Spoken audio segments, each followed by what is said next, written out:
जय हिंद दोस्तों, स्वागत है आपका करियर की भाई में। दोस्तों कैसे हैं आप सभी? उम्मीद है सभी आप अच्छे होंगे। दोस्तों बीएसएफ आरओआरएम की आपकी एग्जाम की प्रिपरेशन अच्छे से चल रही होगी। अगर नहीं चल रही है तो भाई कर लो, आपका एग्जाम जल्दी हो जाएगा।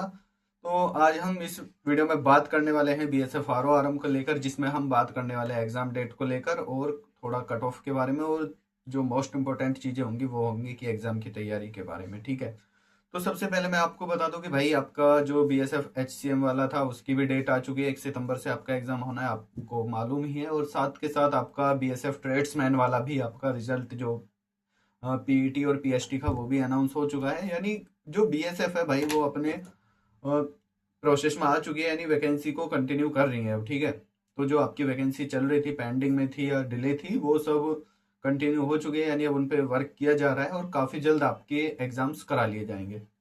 लेकिन हम बात करें बीएसएफ आरओआरएम को लेकर, जो कि हमारा मेन टारगेट है वर्दी लेना इसमें, तो अगर हम इसके बारे में बात करें कि भाई इसका एग्जाम कब तक हो जाएगा, ठीक है, और कौन सी कंपनी करा रही है।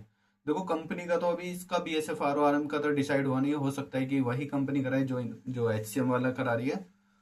लेकिन भाई अब देखो आपका जो सितंबर में तो ये है एचसीएम वाला, ठीक है, तो हो सकता है कि जो आपका आरओआरएम वाला है कि उसके जस्ट बाद हो जाए। यानी सितंबर के बाद आपका अक्टूबर में भी हो सकता है बीएसएफ आरओआरएम वाला। अब तक मैं आपको बताता है कि जुलाई तक आप टारगेट कर लीजिए। हालांकि अभी डिसाइड नहीं है, हो सकता है कि जुलाई में आपको पता चल जाए, लेकिन हो सकता है कि आपका सितंबर के बाद भी पहुंच जाए। लेकिन यहाँ पे मैं आपको एक चीज ये समझाना चाहूंगा। मैं अब से पहले भी ये बताता है कि आप अपनी तैयारी डिले मत करना किसी भी हाल में। मत ये सोच के करना कि आपका एग्जाम भाई सितंबर या अक्टूबर में होएगा तभी हम तैयारी करेंगे या जुलाई में होएगा। मैं ये बोल रहा हूँ कि आप ये सोच के तैयारी करो कि आपका एग्जाम कल ही होगा।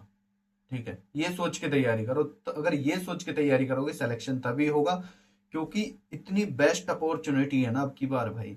ठीक है, इतनी बेस्ट अपॉर्चुनिटी है अब की बार की इससे बेस्ट मेरे मेरे अंदाजे से नहीं हो सकती। कुल 48,500 बच्चे, लगभग 48,500 बच्चे हैं। इतने कम बच्चे में कंपटीशन क्या ही रह जाएगा। भाई पहले का सोचो, जो पिछली वैकेंसीज थी जो उससे पहले हुई थी, उनमें लगभग मान के चलो कि 2 लाख फॉर्म भी भरे गए होंगे, तो 2 लाख बच्चों ने एग्जाम दिया था, तब कट ऑफ उनकी ये गई थी 96 के अराउंड यूआर की, है ना। तब इतने बच्चों ने एग्जाम देने के बाद तब कट ऑफ इतनी गई थी। और अब की बार कुल 48,500 बच्चे देंगे, तो कट ऑफ क्या एक्सपेक्ट कर रहे हो? तो काफी सारे बच्चे बोल रहे थे कि कट ऑफ हाई जाएगी, काफी सारे बच्चे बोल रहे थे कि कट ऑफ और भी हाई जाएगी। ठीक है, तो ऐसा कुछ नहीं है। ये सारा और सारा डिपेंड कर जाएगा आपका एग्जाम पैटर्न पर, एग्जाम के लेवल पर, कि आपका एग्जाम का लेवल कैसा रहा है। भाई एग्जाम का लेवल अगर हार्ड रहा तो सीधी सी बात ये है कट ऑफ बहुत कम जाएगी, और अगर एग्जाम का लेवल इजी टू मॉडरेट रहा तो कट ऑफ वही रहने वाली है लगभग जो पिछली बार थी। ठीक है, इतनी ज्यादा कट ऑफ हाई नहीं जाएगी। तो ओवरऑल मेरे उन साथियों को समझाना है, उन साथियों को ये सजेशन है मेरे जो हमारे इस चैनल से जुड़े हुए हैं करियर की वाइब से, कि भाई आप किसी के भी बहकावे में मत आओ, अपनी तैयारी में लगे रहो। ठीक है, तैयारी डिले मत करो बिल्कुल भी। इस चीज को तो दिमाग से निकाल दो कि एग्जाम कब होना है।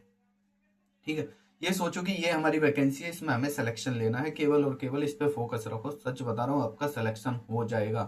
अगर आप इस बहकावे में आ गए ना कि एग्जाम अक्टूबर में हो रहा, दिसंबर में हो रहा, जनवरी में हो रहा, कि हम तो तभी लगेंगे, भाई गारंटेड आपका सिलेक्शन नहीं होगा। सिलेक्शन लेना है तो ये सोच के चलो हमारा पेपर कल है, आज हमें मेहनत करनी है जितनी भी करनी है, केवल आज का दिन है हमारे पास, तो सिलेक्शन हो जाएगा। इतनी बड़ी बात नहीं है अब की बार, क्योंकि कुल 48,500 बच्चे में बहुत ज्यादा कंपटीशन नहीं होता। 48,500 में से भी कम 8,000 बच्चे अब्सेंट हो जाएंगे, ध्यान रखना। ठीक है, 8,000 बच्चे कम से कम अब्सेंट हो जाएंगे, तो लगभग आपका जो सीरियस कंपटीशन है वो 10-1,000 बच्चों में रहने वाला है, ये सच्चाई है। तो ये तो आपके एग्जाम से रिलेटेड होगी बात। लेकिन अगर मैं बात करूं कि एग्जाम डेट कब तक है, तो ये भी आपको पता चलेगा कि एग्जाम डेट आपकी, ठीक है, एक्सपेक्ट मैं जो बता रहा था जुलाई तक बता रहा था, हो सकता है कि जुलाई में भी हो जाए और हो सकता है कि आपका सितंबर अक्टूबर में भी हो जाए। लेकिन इस चीज पे ज्यादा फोकस न करके फोकस कीजिए आप अपनी स्टडी पर। ठीक है, जैसी ही कुछ भी इन्फॉर्मेशन होगी, तुम्हारा भाई तुम्हारे साथ है, जरूर इन्फॉर्मेशन देगा तुम्हें। ठीक है, यहाँ नहीं देगा तो ग्रुप में मिल जाएगी, आप टेलीग्राम ग्रुप को भी ज्वाइन कर सकते हैं अगर कोई नया बच्चा है हमारे इस चैनल पर। और बात करें कट ऑफ की, तो भाई कट ऑफ इतनी ज्यादा हाई नहीं जाने वाली, कट ऑफ का भी बता देंगे जैसे आपका एग्जाम हो जाएगा। लेकिन आपका सेफ स्कोर मैंने पिछली कई वीडियोज में बता रखा था, आप उसको कर लो। फिर से बता रहा हूँ, अगर आप यूआर के हैं तो भाई 120-130 भी अगर आप बना पा रहे हैं तो काफ़ी है। कोशिश करो, अभी बहुत टाइम है कि इससे ऊपर ले जाए, 150 तक खींच ले हम स्कोर को। और अगर आप ओबीसी और एससी के हैं तो भाई 100 प्लस अपना स्कोर बना के चलो, ठीक है। 100 प्लस स्कोर बना के चलो, ये तुम्हारा लगभग सेफ स्कोर रहेगा। ये विदाउट डिक्टेशन है, काफ़ी बार पूछते हो ना भैया डिक्टेशन डिक्टेशन, ये आरओ वाले जो है ना विदाउट डिक्टेशन मैं आपको बता रहा हूँ। 100 प्लस एससी और ओबीसी वाले एसटी वाले बच्चे सब 100 प्लस बना के चलो अपना स्कोर। काफी इजी है भाई, आधे क्वेश्चन कर लोगे, ठीक है, 100 में से। और यूआर वाले 60 क्वेश्चन अप करके चलो, तुम सिलेक्शन हो जाना है, ठीक है। और अभी तो इतना सारा टाइम है कि भाई झंडे गाड़ दो, ठीक है। ये मानो कि केवल हमें वर्दी लेनी है। ये तो होगा आपका cut off, safe score, exam date के बारे में। और अब मैं आपको बता दूं कि तैयारी कैसे करनी है, कहाँ से करनी है। देखो, सबसे पहले अगर अभी तक भी तैयारी नहीं शुरू की तो ये बहुत बड़ी कमी है आपकी, ठीक है। ये एक तरीके से आपका केयरलेस है, यानी लापरवाही है, ठीक है।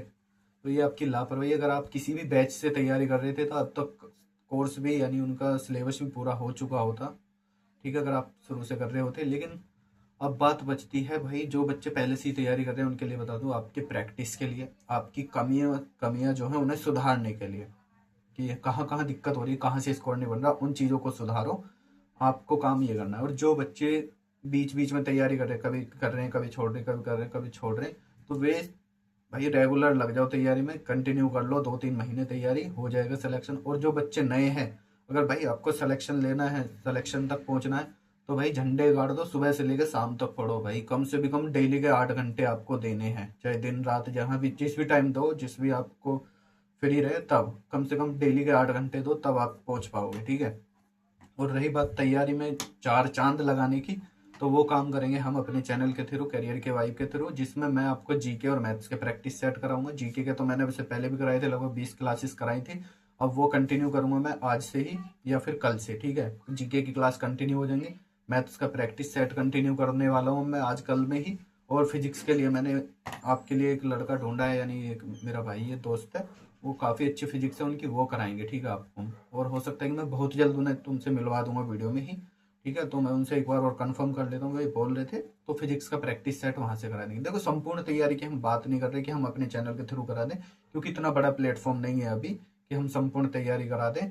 लेकिन इतना है कि भाई आपकी तैयारी में 4 चांद लगा देंगे, प्रैक्टिस सेट करा देंगे। प्रैक्टिस सेट में मोस्ट एक्सपेक्टेड क्वेश्चंस और PYQ करा देंगे, यानी ये मानो कि धुआं उड़ा दोगे आप, ठीक है, सिलेक्शन लेके मानोगे, ठीक है। तो नए हो तो चैनल को सब्सक्राइब कर लेना, जुड़ जाना। और पुराने हो तो भाई टेंशन फ्री रहो, तुम तैयारी करते रहो, सिलेक्शन तुम्हारा ही होना है।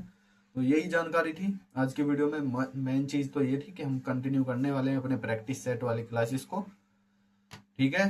तो लग जाइए तैयारी में। Thanks for watching. जय हिंद।